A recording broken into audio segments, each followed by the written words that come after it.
Welcome to the Movies of the Damn podcast. My name is Kyle Grant, and I'm sitting here with my friend and published horror author John Hunt. If you enjoy what you hear here today, please subscribe to our YouTube channel, check out our Facebook page, and follow us on both Instagram and Twitter at Damned Movies. Email us any questions, comments, and suggestions to moviesthedamned@gmail.com. For further details on John's published works, please visit his blog, johnhuntfiction.ca. Today, we'll be discussing Ron Underwood's 1990 horror comedy, Tremors. The film focuses on a small desert town in Nevada that begins to get terrorized by giant worm-like creatures. After numerous close calls and several town people getting eaten, the majority of the town is able to escape safely after killing the creatures. John, opening thoughts on the movie? You know what I think about this movie. I love this movie. I wanted to talk about it. It was on Netflix. I saw it pop up on the screen there. I was like, we have to talk about this one. I love this movie. And I watched it again, and the last time I saw it, it was like, I think might have been either DVD or some sort of lesser quality than it was on Netflix. And I was like, wow, this still looks really good. Special effects I still enjoyed, and it was all really good. Yeah, no, definitely. Like, for a movie made in 1990, so again, we're talking 30 years ago now. Yeah. This thing holds up. For And sure. as I said at the end of last episode, I hadn't seen this in a couple decades, 20, 25 years maybe. So my memory was pretty rusty on it. I did remember liking it, and I still do like it. And I know that was a bit of a concern of yours. You were wondering how it would hold up through the 2020 lens. Some parts didn't, but for the majority, I thought it did. And for anyone who's a horror comedy fan out there, you can watch this film. Really, you don't even have to be a horror fan. Just if you're looking for a good hour and a half of a movie to watch, I think you'd enjoy it. For sure, it's a good way to occupy your time. I thought, it's fun. It has some jump scare elements to it. It has some suspense to it. It has some science behind it. It has a bit of everything, and it has Kevin Bacon, awesome. Fred Ward, who's also awesome. The little girl in it was from Jurassic Park. And, oh, really? Yeah. The original one with Steven Spielberg directed, like the first one. Yeah, no, I didn't connect that at all because she's obviously so much younger in this film. But, yeah. But I do love how she was always on that pogo stick. Like, that was pretty funny. I know. And then Ed Wong, he was like in Big Trouble in Little China. Like, there's a lot of good talent in this movie. And what's the crazy guy? The gun nut guy, what's Paul Gross or whatever, he was like the dad in Family Ties, and then you have like Reba McEntire, country singer. Like it had a lot of good people in it, and it was fun to watch, right? Like I enjoyed this film. Yeah, stellar cast, and yeah, obviously, we can't gloss over the main fella here, Kevin Bacon. Yeah. First thing that jumps out at me, at least when I put this movie on, I'm like, oh my gosh, he looks so young. I know, it's crazy, right? Again, it's 30 years ago, but I'm like, oh my gosh, he looks like a kid. You should see him in Friday the 13th because he was in the first one. He looks so young. Yeah. Like, it's crazy. Yeah, just wild. So we kind of get into it, and we're following, I guess we're following Kevin Bacon in this. Val and Earl. Yeah, as they're kind of just meandering through life, and these, I guess, deaths start popping up. Yes. And one of the first ones, or an earlier one, and it did make me roll my eyes again. As I said on the onset here, some things don't hold up. Remember when they pulled kind of that hat off the ground and it revealed Fred's head? Yeah. Well, yeah. That did not look good. That did not hold up through the 2020 lens. Whatever. I liked it. I thought it was fun. I don't know about I don't know what were you expecting. What were you expecting to see? I don't know. I'm just giving you my observations that I'm Okay. like, because it's something that you brought up last time. So you know, it was something that was fresh in my mind. What doesn't hold up today? I thought that didn't look great. I liked the intention. I liked Hmm. kind of like the kind of gross out jump scare, like the unexpected. Oh my gosh, there's a decapitated head there. But I just didn't think it looked great. But I guess in 1990 it looked great. But then to completely switch directions, you know what did look great? The creatures looked great. I know they Like did. they held up for sure. Hmm. And so that's why just so it surprised me. I don't know what it is, why the decapitated head didn't look great, but the creatures looked so great. I guess they put all their money into that. I don't even know. I don't even like. I don't agree with the decapitated head looking bad. I don't agree with that. So, um, I think that held up for me, anyways. Right? Like, is it just the way that it looked didn't hold up? Because all they had to do was bury the guy up to his neck, and it would have been just him with his face there. Like, it's not like they had a lot of special effects. It was for that portion there, anyways. It would have been fairly realistic in my mind. So, I don't think they took that approach though. I think they used like a fake head, like a mask or something like that. really? You should look at maybe one of us should look into that because it just looked like to me it looked like the actor, but I am getting old and my eyes are getting tired. I don't You are know. getting old, but no, but again, I've got to say things I didn't like. I got to say things I did like. For But the sure, for sure. creatures, again, John, the creatures looked so good, and it just blows my mind that something can look so good from 30 years ago. Like at no point was I rolling my eyes and being like, oh, that looks so corny, that looks so bad. I'm like all through it, and there were a ton of scenes with the creatures. This wasn't kind of like a Jaws type movie where you barely see the shark. You see these worm-like creatures kind of throughout the film and For for sure. extended periods of time, and I never had a problem with them. No, and I kind of like the progression with them too, right? So for the most part, like near the beginning, you only saw like I guess it would be their tongues, like the snake tongues that come out. Yeah. You didn't really see the big body of the creature until it was chasing Val and Earl, and it ran into the concrete culvert, right? So, sorry, excuse me. You didn't really see like the girth or the size of the creature until then. So you didn't really know, like, if you haven't seen this movie before, like what it was exactly underground. You could have thought is there potential to be just a group of a swarm of these small worms all traveling together like schools of fish do, right? So it's like there's a potential for that as well. And then you didn't actually see it until they uncovered it at that one scene, and then you saw how large they were and how they explained how they moved through the ground. Like nothing was left out. Like it was all like the progression I thought was very well, and it was all explained, right? So it's and not in like a long-winded way. It was just shown and a little bit of tell to explain the show, and I thought it was really well done. No, you're absolutely right. Things were explained well. So and it's pretty wild that they can have such a good explanation for these worms, that worm-like creatures that live beneath the desert and kill people. But it came across as very believable. And as you said, there was a lot of good show. I think my favorite scene of the movie was the the basement scene with the gun nuts as Yeah, the yeah, creatures kind of like breaking in through the basement wall, and they just have this like wall, this arsenal. Like there had to be like 100 guns up on that wall, and they just like keep grabbing the different guns and unloading on this thing like over and over and over again. I yeah, was just sitting there like smiling, like shaking my head. I'm like, this is wild, this is ridiculous, but like in a good way. You know what I mean? yeah, for sure. And And then I loved afterwards how they're like, I guess I shouldn't have been making fun of their lifestyle. I can't remember who said that, whether it was Kevin Bacon or another character, but it was something along those lines, and that made me laugh. yeah, for sure. And they made fun of their lifestyle quite a bit, right? And he was like, they're trying to like say like Michael Gross, he was very happy that this was happening, except when he says like out of the ground, like he said mentioned like we were ready for a nuclear war, CDC diseases or whatever the case may be, and it's like and then monsters under the ground, like they weren't prepared for that, right? Yeah, yeah, So yeah, it was pretty funny. And I really like the interaction between Kevin Bacon and Fred Ward, like or Val and Earl. They were pretty funny, like throughout the movie, just the way they talked to each other about just two regular guys who were stuck in a place. They know they should get out, and they want to get out, but then you get so comfortable in your routine it takes a lot to break you out of it. You know what I mean? And that's what these guys were. They were comfortable in a routine, but they weren't happy with it.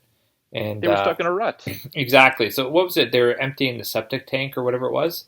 And Some terrible job like that. Yeah. yeah, so it's like, is this a job for intelligent men? And then Kevin Bacon was like, I don't know, show me one in Alaska. Just stuff like Yeah. that, right? There's like one-liners throughout this that were pretty funny.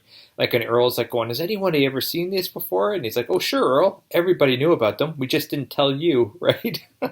Like, just a lot of great lines like that for me, I really enjoyed because they weren't like long and drawn out. They're just nice, punchy lines that accentuated the problem and really, really strongly developed each character. And I thought, like, very, very well written and Yeah. acted. Yeah. No, you're absolutely right. Very well written. Very well acted. Yeah. Great one-liners throughout, and kind of great scenes, like unexpected scenes throughout. Like so, kind of when the three of them are kind of stranded on that rock, and they kind of stay there overnight, like the giant boulder. Yeah, And then they test to see if the thing's still there the next morning, and of course it is. yeah, And I was kind of thinking, I'm like, how are they going to get off this thing? They don't have supplies with them. It's not like they have the dynamite like they did later, or you know what I mean, the explosive yeah, later yeah, in the movie. So it's like, how are they going to get away from here? And if you had said, well, maybe they're going to pole vault off of there, like I would have bet a lot of money against that, right? But then they have this like pole vaulting scene where they like yeah, pole vault from like boulder to boulder across the desert, and then there's this wild like carnival music in the background. I'm like, yeah. oh my gosh, this is so like 90s. This is so wild. It just made me laugh. Yeah, and it was fun, right? They did like synchronized pole vaulting, all three of them, and they Yeah, did yeah, like the going across the screen at the same time. Like I thought, it was just fun to watch. You know, it was fun to see, and it was great when Earl tried to do it the first time, and then like he pushed off, and then he fell right back. yeah, Like yeah, there's yeah, a lot, I really really like silly comedy like that. It for me it just makes me smile, and this movie is like, you know, the whole thing makes me smile. I every time I'll tell everyone who hasn't seen it to watch it, like every time. And I mean, even if you don't like horror, I'll say this is not like, you know, obviously has horror elements. There's a creature that's killing people in it, and there's like some suspense and jump scares and everything going on. But there's also a lot of comedy and just a lot of good human interaction. So I would say anyone, this movie is one of those movies that's good for anyone to watch. no, you're absolutely right. It is good for anyone. And I was kind of saying that earlier, that you don't have to be a horror fan, you don't have to be a horror comedy fan, Yeah, just a film fan, and you're going to get something out of this. There's something for everyone in this movie. And just to pause for a second before we move on, that scene where I was just describing that kind of led into the pole vaulting scene where they're kind of stranded on that giant boulder. hmm, That was a really important one because that was ultimately the basis for this film. And I found a real cool excerpt about how the writers came up with the concept for Tremors. And okay, so it was originally conceived in the early 1980s when the two writers were actually working for the US Navy. And they were filmmakers, and they were kind of in charge of creating educational safety videos. And while they were getting footage in the desert, they climbed a large boulder, and they started talking. They said, what if there was something that wouldn't let us off this rock? hmm, And that kind of helped spur the idea of that they eventually dubbed as the land sharks, and kind of yeah. turned into the worm-like creatures underground. And so I just thought that that was cool, that that initial concept, that initial idea kind of made its way into a very pivotal scene in the movie. Well, it's interesting that you brought that up because that's how kind of I write my books. I'll just have one scene in my head, and it could be at the end of the book, it could be at the beginning, it could be the middle, it could be anywhere, and then I'll base an entire book on that one scene in my head. But it's like for me, like I watched this movie and like I saw other films and concepts that are quite similar, just not presented as well. So there's a other horror movie called Blood Beach from back in the Okay. day where people were like, you know, on the beach and there's things eating them from under the sand. And then there's Creepshow 2, the one scene called The Raft, where the people were stuck on, like, you know, those in the middle of the lake, you swim out to like a dock and it has like a ladder you climb up and there's kind of a Yeah, dock where, yeah. yeah, so that's in the middle of this lake, and these teenagers, they go and they go swim, and they're swimming in the water in this lake there, and there's like almost like a top layer of tar that's this sort of creature that absorbs the people and just kind of like eats their skin and eats them like acidically, but it absorbs them at the same time. There's like that the concept has been seen and shown before. It's just like with Tremors, like the writing and how it was all done, and like it's just presented in such an interesting and fun way. And that's really what all ideas are. It's just either reiterations of someone else's idea, or just an expansion on another idea, or just what I mean. It's just uh, like having an idea and then making it better, so they would enjoy watching that film or they would enjoy reading that book. You know what I mean? I completely know what you mean, and that is a cool kind of process that you just shared, that you'll have that idea for that one scene, and it might be a scene near the end, middle, beginning, and you kind of build a story around it, and that's what happened with this film too. And so then we kind of proceed through the story, and the townspeople are trying to escape. They can't really because the road is being blocked, and they eventually get into that bulldozer. How did you feel about that? About these worm-like creatures are so powerful, they can knock down houses, they can break through foundations in the basements, but they can't knock over a bulldozer. So cinder block. Well, I didn't really have too much of a problem with it, considering they said how much it weighed. Like it's tons of weight, right? It's Yeah, not. no, It's like when they were taking down the houses and going through walls, they're going through foundations, so they're taking out specific portions of the buildings in order for it to fall down. They weren't upending the entire building.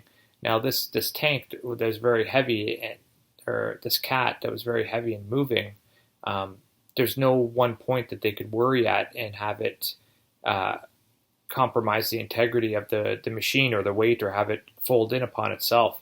I have no issue with that, really, and I kind of like how the creatures resolved that issue later on by setting the trap.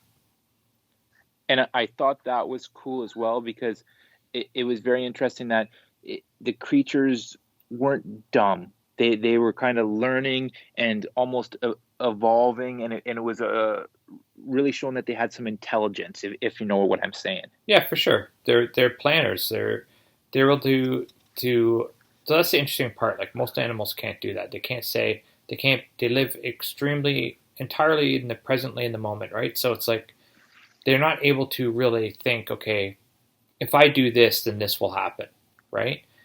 They can instinctually to a certain degree, but not like these creatures would have had to set this up, sort of dig this hole quite a bit ahead of time, right? So it would definitely not been in the moment. So it was an interesting way to see into the creatures and their actual character development, right? Definitely, definitely. And then they were able to kill, because they'd already killed the first creature at that point in the basement scene, and then they were able to kill the second creature, which I thought was very clever, kind of throwing that bomb onto it. Yes, And then the third creature, they throw the bomb onto it, and it throws it back. I And I know. thought that was pretty hilarious, and I could get behind. Okay, it throws it back, but then it hits like the one in a million shot of like landing in the other where they were like storing their, like, I guess, Yeah. backup bombs. Hmm. Like that made me roll my eyes a little bit. Not the fact that it shot the bomb back, because like they had set up that these creatures are smart and some of them are smarter than the others, but just the fact that it happens to land in the perfect spot.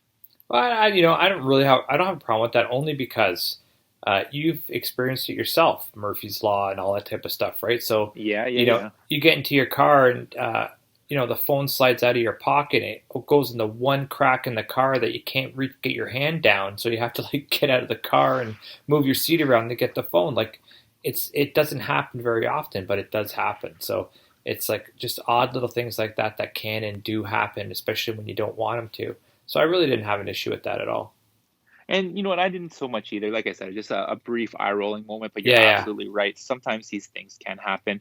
But what I did like is how they ended up tricking the smartest of the three at the end to kind of throw itself off the cliff. I Yeah. thought it was a smart idea, and I thought it was also a very cool visual scene, kind of seeing the thing kind of flying through the air. So Hmm. I thought that was a big thumbs up kind of ending for me, and I just wanted to hear your thoughts on that.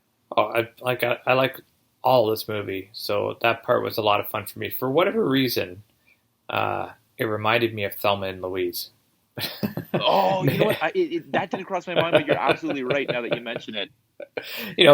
Entirely different context, obviously, right? But just the scenery and then it Yeah. flying off, right? That's it. That's the only thing that did. And I Oh also yeah, like, flying off a cliff in the desert for sure. I get it. yeah, yeah. And then also like Indiana Jones in the Last Crusade, right? When the tank goes off at the side. Oh yeah, yeah, yeah, yeah. Yeah. So, but yeah, I really like. It was a great scene, right? Especially when it exploded at the bottom, right after it hit the ground. I loved it. And John, this wouldn't be a '90s movie if it didn't have a poster with an amazing '90s headline on it. Oh yeah. Okay, read it. I want to know. They say there's nothing new under the sun, but under the ground. Dot dot dot. Like it's just like so wild. Like I guess it was just the thing to do back then, but I don't know how people didn't roll their eyes at this stuff. Come on! Like we think we're so sophisticated as we get further along, but like some of the headlines that they have now for movies and the taglines and descriptions are not like much better. I guess they're more sophisticated compared to that time, but they're still along the same lines. You know what I mean? And I think they're more fun when they're over the top like that. Oh, it is fun. It is hilarious. And I just Yeah, love the fact that I'm sure there was like a room full of writers who worked for days to come up with that. possibly that's true. That could Um, happen. John, you like this movie. I like this movie. Obviously, it has great scores on Rotten Tomatoes. Critic score 88, audience score 75. Obviously, both thumbs up. But again, one in four people, audience that is, didn't like this. Hard time believing that. Hmm. But like But what? yeah, go ahead. Sorry, it's just like if because some people just don't like horror or don't like monster elements. So for me, that scenario to me looks like a friend going, "Come on, man, you like this movie? It's funny. It's not just about horror. It's about this, that, and the other thing." I'm like, yeah, okay, okay, I'll watch it, fine. And then they watch it and like, yeah, I still don't like monsters, man. You know what I mean? It could be like Yeah, yeah, that's the yeah. type of scenario I see. Because I would Yeah, tell, some people don't like science fiction, right? yeah, right. Like my wife doesn't like it, and she doesn't like historical movies either, right? So like it's just people like what they like, and that's fine. And then, so this next part really surprised me because obviously, as we both know, and as all the listeners know, Tremors is a huge, successful franchise. So this really surprised me. Budget, 10 million. Box office, only made $16 million. Yeah, it's one of those. It's a slow burn movie. Yeah, so that really surprised me. So I'm like, I need to dig deeper into this and kind of figure out what happened here. And so, actually, in a recent interview, Kevin Bacon hinted that Tremors only made about a fifth of what the charts at Universal had predicted that it would. Oh, But even though it didn't have a great box office, it went on to become a massive hit on home video purchases, rentals, and on television. And it hmm, became one of the most rented films of 1990. I And believe that's it. what kind of turned it into this huge cult following over the years. And then obviously it's been killing it on, like, back then it would have been VHS, and then DVD and Blu-ray and whatever other forms have been in the last 30 years. And that's kind of what led to the five sequels and prequels. And there's actually another one being released this October, a sixth sequel, titled Tremors Shrieker Island. And then there was also a TV series at one point in 2003 that I actually never watched, but I guess it was only one season, 13 episodes. Did you ever check that out? No, man, I had no idea it existed.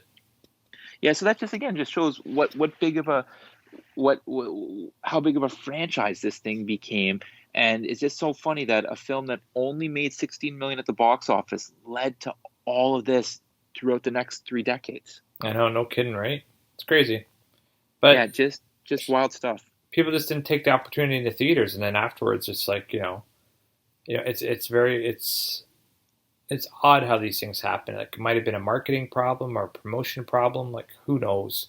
But obviously, the film has and still does have great potential and great watchability.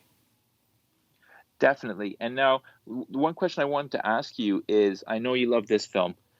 What are your overarching thoughts on the rest of the franchise? Are any of the other films, any of the other sequels or the prequel have redeemable qualities, or are you just kind of a Tremors, the original guy, and that's it?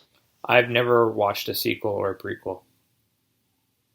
Oh, really? Yeah, Okay, I thought you would have been right into that, but you know what? I can't say that I have either. So, hey, that might be something we have to check out for a future episode. maybe I don't know. Like it's just one of those things where it's like none of them have Kevin like the original cast in it, right? Yeah. Like, and the story, like I don't know how they would do it even. You know what I mean? Like I don't think they could present it in a way where I'd buy in. You know, because like, what are they going to do, right? These are creatures that no one in the history of the world has seen before, and they were found in this one isolated area. So then now they're everywhere. Like I don't get it. Like what?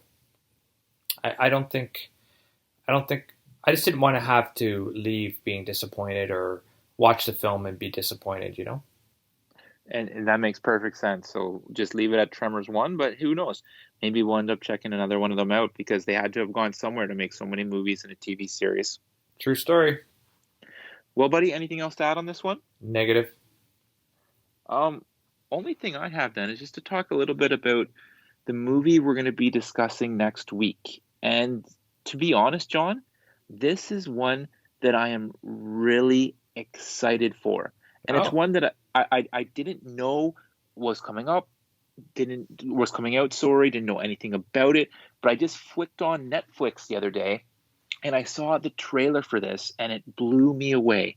So what we're going to be discussing next week is I'm thinking of ending things. And as I just said, it's on Netflix and it's written and directed by Charlie Kaufman, who's responsible for the films Being John Malkovich, Eternal Sunshine of the Spotless Mind, starring oh, Jim Carrey, which I absolutely loved. hmm, And so it's the film is based on an award-winning horror novel, and it's kind of a I guess a psychological thriller slash horror.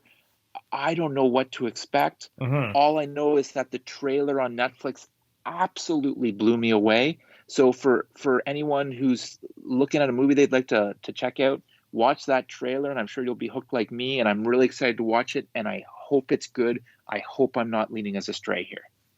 Yeah. Well, like I'm interested to see it just because of who you said is directing it. So, Oh yeah. right, like definitely an interesting presenter of films, like for sure. Like he has a different way of looking at things and presenting them, and uh, it's at least I know at least this film is going to be interesting for sure. Oh yeah, it has to be like original because both Being John Malkovich and Eternal Sunshine of the Spotless Mind were very original, interesting films. For So sure. yeah, fingers crossed on this one. And if I have to eat crow next week, I have to eat crow next week. Yeah, whatever. Who cares? It's like it's one of those things where we'll never know until we see it. So let's see it and figure it out. Love it. Well, folks, please subscribe to our YouTube channel, check out our Facebook page, and follow us on both Twitter and Instagram at Damned Movies. We want to hear what you thought of today's podcast and any suggestions you have, especially in terms of what movies you'd like us to discuss next. Send us an email to moviesofthedamned@gmail.com. Please also check out John's full-length novels. His first two novels, Dollhouse and The Tracker, are Amazon bestsellers. You can also order his novella Balance, his book of short stories, Four Shots of Horror, and his newest novel, Off the Grid, all available right now on Amazon. For further details on John's other published works, please visit his blog, johnhuntfiction.ca. Thanks for listening, and we'll see you next time. That's right, everyone. And I don't know if you're aware, but I started another YouTube channel. It's called John Hunt Fiction. Is the channel name. I'm doing my self-publishing experiment. So this is my fourth full-length novel, but this is the first time I'm actually self-publishing it. And what I'm doing is I in the first one I do an introduction about what the goal and the purpose of the channel is, and that is pretty much to bring you people along as I promote, market, and try to get reviews for my latest book. And so this first episode coming up this Wednesday, it's not really the first episode. The first one was the introduction, but this is the first episode that will have the content of what I'm actually doing. So this first episode will have me revealing my book cover, the title, synopsis, um, the upgrading of my website, the one that I have, johnhuntfiction.ca, upgrading that and why I went from free to paid. And I'm also going to show you the cost of everything so far, of what it's cost me to promote and get this book ready, and the YouTube channel and all that stuff. And then I'm going to show you the review request letter I sent out to reviewers to get a free copy of my book in exchange for an honest review. So I hope you tune in. It's a lot of fun, and I'm learning a lot with this Premiere Pro editing software. Steep learning curve, like mounting the Cliffs of Insanity and Princess Bride learning curve, but it's been a lot of fun so far. And I hope to see you there and comment and all that type of stuff. Thanks for listening. Have a great week. Be kind, everyone.